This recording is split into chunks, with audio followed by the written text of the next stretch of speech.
we kind of were all excited about the idea of doing it here. You know, it's our hometown, right? So when I ask people, international friends, what they think of Seattle, you know, right off the top of their head, they're like, oh man, rain. It's a really cool city. It's got a lot of really cool atmosphere. It's got a lot of low cloud decks, a lot of fog, a lot of rain. The cool part about working on this new system is that we can throw the type of detail that we just couldn't before. And say, hey, look, we want a bank of puddles here. We're just going to paint some blue verts in here. We can come in here and we can lower the puddle values. We can come here with the tools, and I can start painting in these patches where I want, you know, destruction, fall off, and then kind of for the final awesome bits here, a lot of wetness and puddles just to kind of give it a rained-on feel, like we've kind of been here a while.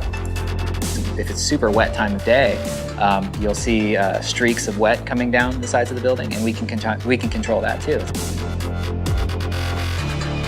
You see the sun like hitting a wet street, and it kind of flares out for a second, just like if you're walking down the street and it had just rained, and the sun is coming down the center of a street, right, and it flares out in your eyes.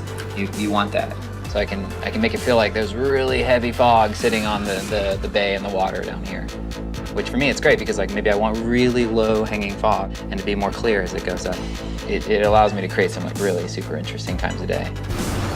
One of the features I'm most excited about is actually that share button, because we're, you know, of course going to use it for cool replays of all the fun physics stuff that happens. You know, you throw a smoke grenade at a tower, it collapses, it squishes like 4 guys. Then they get mad, send out a helicopter, the helicopter's shooting at you, it's exploding all these cars.